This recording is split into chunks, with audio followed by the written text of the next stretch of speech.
Hello and welcome to Dotto Tech. I am really excited about today's show because we are going to take this rather nondescript pedestrian room and turn it into something quite special. Now, one of the beauties of the digital age is the advent of a whole new room in the house. You know, over the eons, the average home hasn't changed much. Kitchens are still kitchens where food is prepared. A dining room is a dining room and a bedroom is a bedroom. Heck, the bathroom hasn't changed since the inception of the water closet. But the media room, that is the new cool kid on the block. A room where everything is dedicated to digital pursuits, from watching TV and movies to listening to music to browsing the internet or playing games. So that is what we are going to install here. Earlier this season, we got to install a home theater system in an urban condo. Now, in that case, we were constrained by lifestyle. The owner wanted to have a system that, while performed exceptionally well when it was time to watch TV and movies, faded into the background when there was conversation and other things going on. Now, we hit the mark with that system, and it's a wonderful installation. Here, we're not going to be constrained. This room is going to be dedicated to all pursuits digital, so we don't have to worry about having too big a TV or too powerful a sound system. It's all going to work within here. Our only real constraint is going to be budget. Now let me talk about the room itself. We have a 14 by 14 room, so we are going to, on this wall here, install the television system. The room itself is 14 by 14 feet. Now the cool thing about this particular room is it's pre-wired for speakers. So unlike the home theater system that we put in the condo, we don't have to go wireless. Instead, we can take advantage of speaker wires that are run throughout the entire wall for our surround sound system. Now, true audiophiles say that wired-in speakers is the way to go, so we're going to put that to the test. Now, I don't know exactly what components we're going to put in yet. For that, I'm going to visit my friends, the experts, down at London Drugs. Here I am at London Drugs with my AV expert, Frankie, who earlier this season helped us design our condo system for our urban upgrade segment. The homeowner absolutely loves it. A nice, balanced home theater system. It fits in perfectly. So we got a new challenge. You ready for it? Definitely. 14 by 14 media room. We want it to be a fantastic media room. Multi-purpose, all different types of media incorporated. So I can hardly wait. What do you recommend as far as TV? What are you going with? Plasma, LCD, maybe projection? We'll go with plasma because you're going to be doing everyday viewing. Okay. You know, and also special event viewing. Okay, so plasma is still the best quality picture that we're going to get. Definitely. So we're recommending LCD TVs again, still when it's difficult lighting conditions. Exactly. And as far as projection TV, we actually have a big enough room that we could go like 90 inches if we wanted with our projection system here, if we wanted. But we're not going with a projector because you definitely could. It's just a cost factor. Okay. Because the bulb lasts anywhere from 3,000 to 5,000 hours. And also the cost of the bulb could be about $600. So with a projection system, we would get fantastic quality, especially with the control light. Yes. But because we want to watch the news, you don't want to fire up your projector just to watch the news, because the cost of consumables, and mainly that bulb, we don't want to waste that. So plasma is going to be the way to go. So how big are we going to go? We're going to go 58 inch. 58 inches, I like it. And what make? Panasonic again. Okay, what model?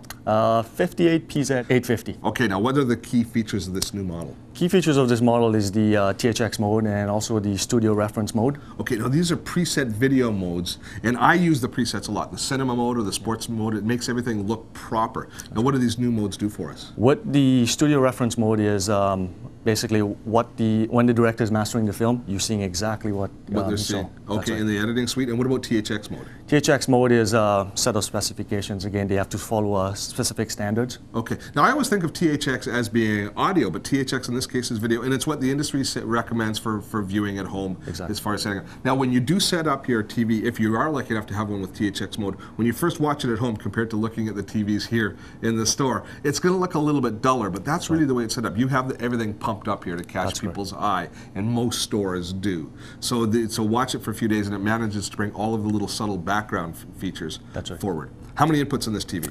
4 HDMIs. Okay. 3 in the back, 1 in the front. Okay, so lots of HDMI inputs, which we're going to use for all of our high definition devices. And as far as mounting this, we are not going to wall mount it. Once again, we're staying away from wall mount. But this TV weighs over 100 pounds, right? That's correct, yeah. So if you are going to wall mount something this size, do a professional job. Yeah. Maybe reinforce the wall. Exactly. Because the last thing you want is your plasma TV falling and waking up in the morning and with a big crash happening. We're going to put it on a stand, kind of the guidelines as far as stands go. Same thing as last time. Make sure there's enough depth for the components and cables. Keep that. And I like to have a little bit extra height for heat to make sure. So we're going to put it on a stand. I guess the next thing is really let's look at our home theater system. We'll go in the other room for that. Okay. Frankie, I'm really looking forward to what you have to say about our receiver.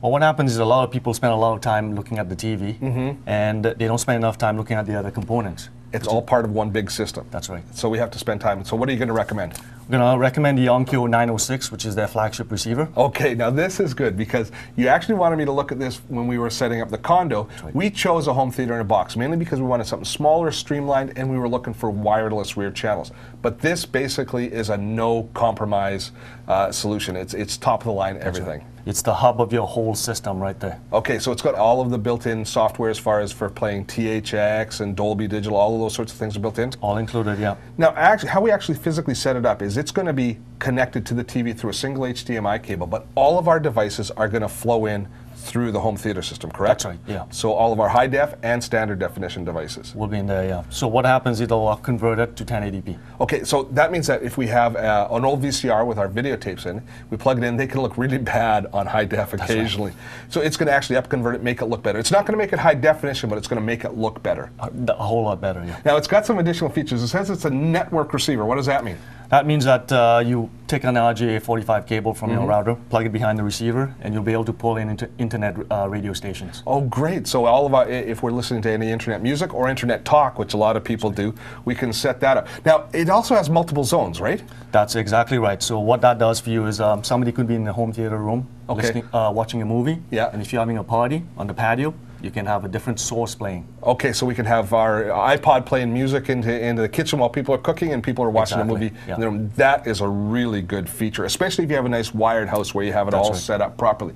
I like to look always in behind, and I see a couple of inputs here. I see a USB input. What's that for? That's if you have a USB stick, you just plug it in the front of the receiver, and if you have music on there, it'll play that too. Okay, that's pretty cool. And I see something called a setup mic. How does that work? Setup mic, it helps you set up, optimize your home theater system for surround sound. Okay. And so basically plug it in, put it in your optimal listening area. Put it in Steve's chair. Steve's chair, yeah. Okay. And calibrate it.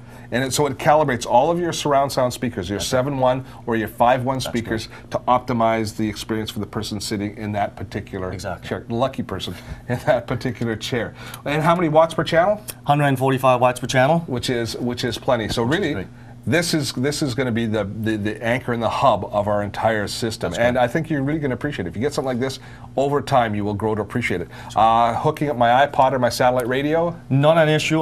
There's inputs in the back for an iPod. Okay. iPod dock from Onkyo. Okay. And also you can hook up both satellite systems. Okay, with a dock, or you can just plug them in directly. Exactly. Okay, so I guess the next choice is our speakers. Yes.